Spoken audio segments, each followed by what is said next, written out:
Hello everyone, welcome to our second webinar.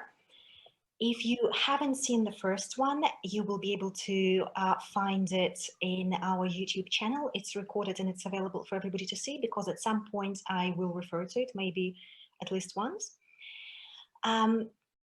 This webinar we're going to dedicate to resources and supports that are available to migrant sex workers, specifically undocumented migrants at the moment. And I suppose it's a good place to start by saying that it was difficult to find anything that is available for migrant people and undocumented migrant people.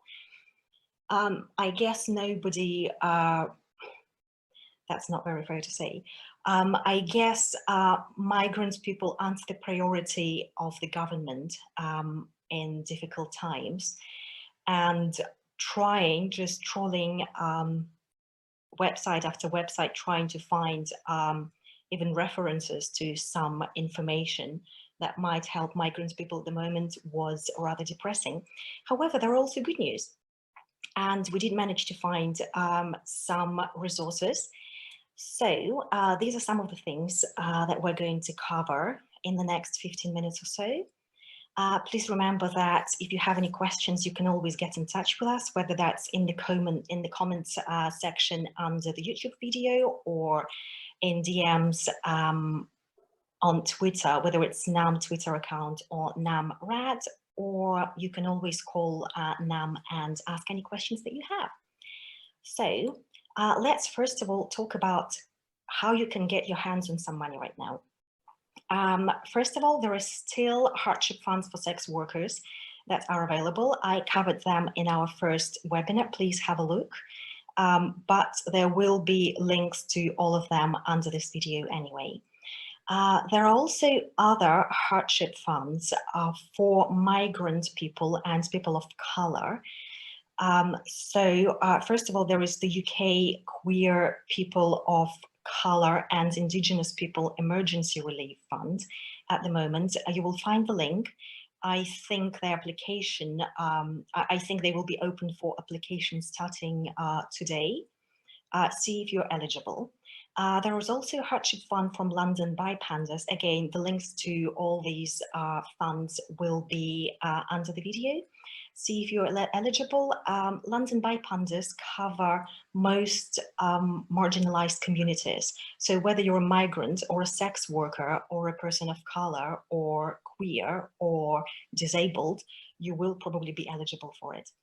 An organization called Aquaba, which I've personally never heard of before, gives out small sums of money to migrant people.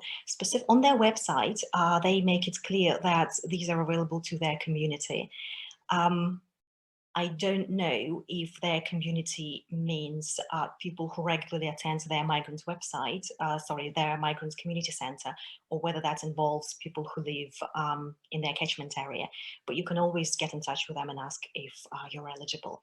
And finally, UK Refugee Council also give out small sums of money at the moment.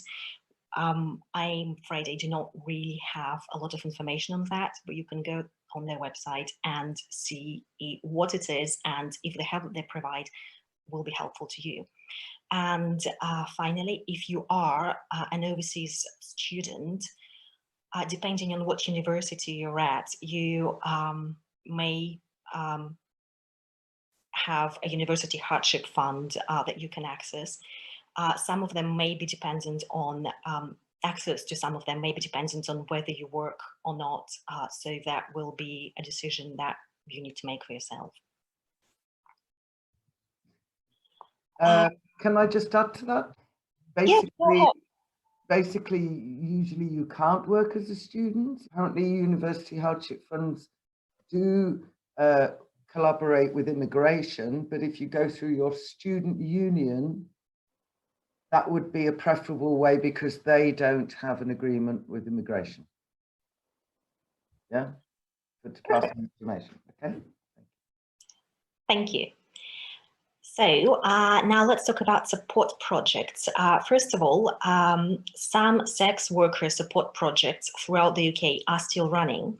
If you get in touch with NUM, either by phone or via email, and tell us where exactly in the UK you are, we may be able to put you in touch with your nearest support project that is still open. Even if they aren't, a lot of them will still be offering services over the phone or via email, or may be able to put you in touch with other local organizations that can offer support that you're looking for. Some sex worker support projects, as we heard, give out small amounts of money. I think the one specifically that mentioned it on their Twitter account was Brighton and Hove one. I do not remember what they were called, something like Oasis, I think. Then if cash is hard to come by, we can at least get some food. So if you go to our first webinar, we covered food banks run by Trussell Trust. Those food banks require a referral for you to be able to access food that they offer. Such a referral can usually be made by local, small local charities. So if you contact, so if the only bank, the only food bank that you have access to, your local one, is a Trussell Trust one, call them and ask where they would accept referrals from. Speaking of that, NUM will be happy to give you a referral. So as long as they're happy to receive a referral from NUM, that will work. We're also going to put a link under the video to a map of independent food banks in the UK. A lot of them will not need a referral, but if they do, again, either try local charities or NUM.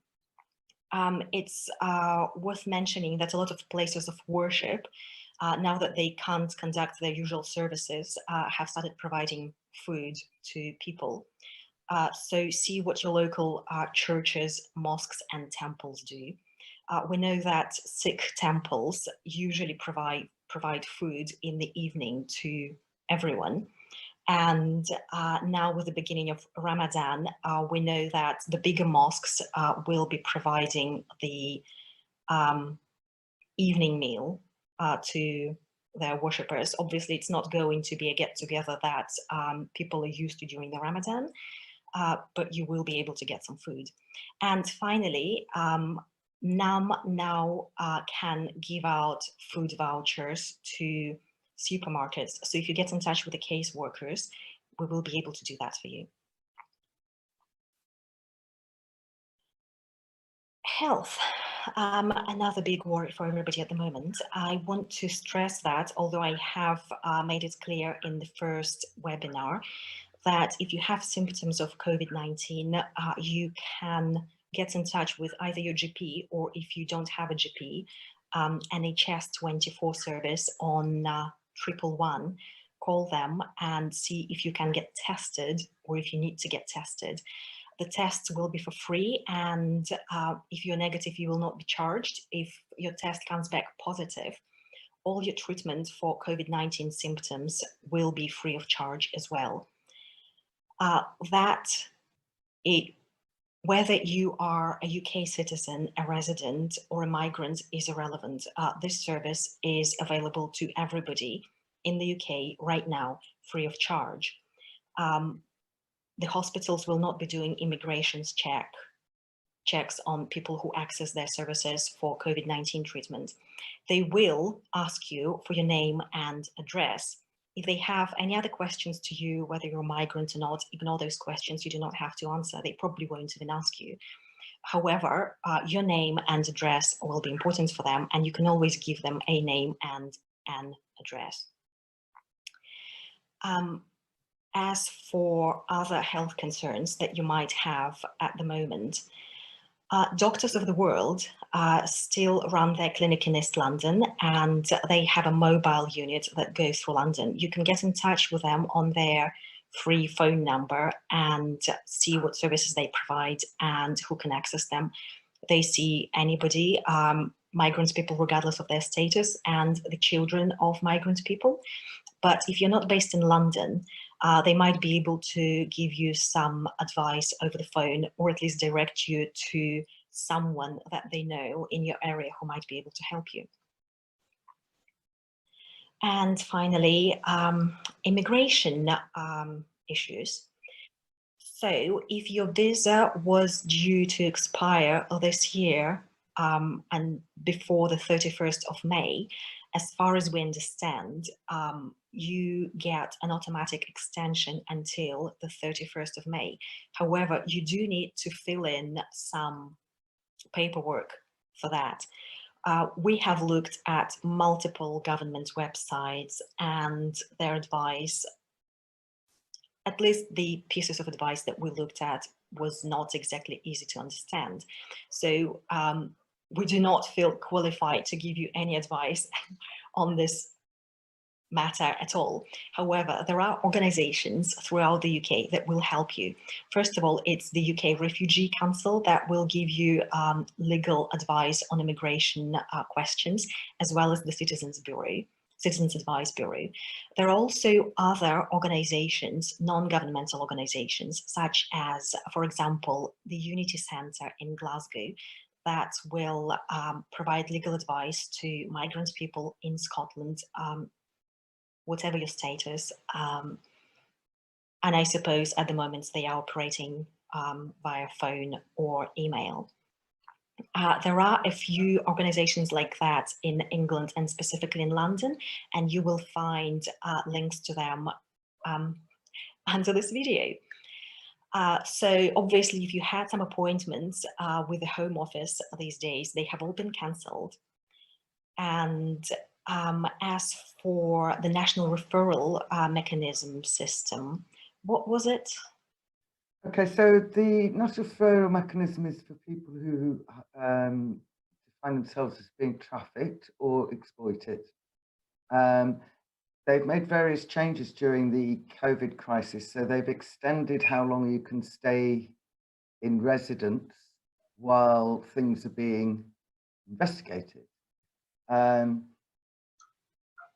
It is, if you feel that at this point in time you may be your labour is being exploited, or that a declaration that you have been trafficking would help you get into a better situation than you have been, then the national referral mechanism is one way you can go if you feel you've been exploited or trafficked.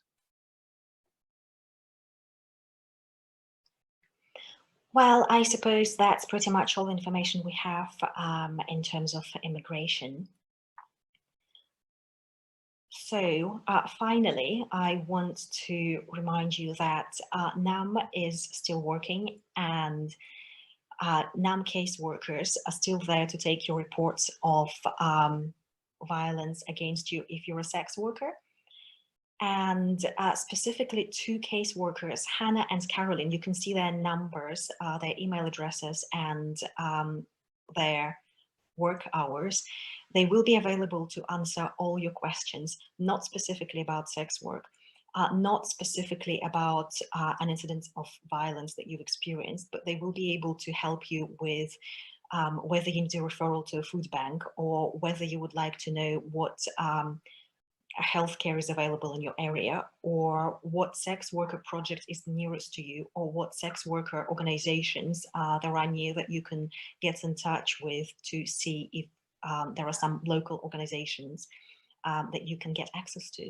So if there is any help at all that you think you need right now, NUM will try to provide you with that.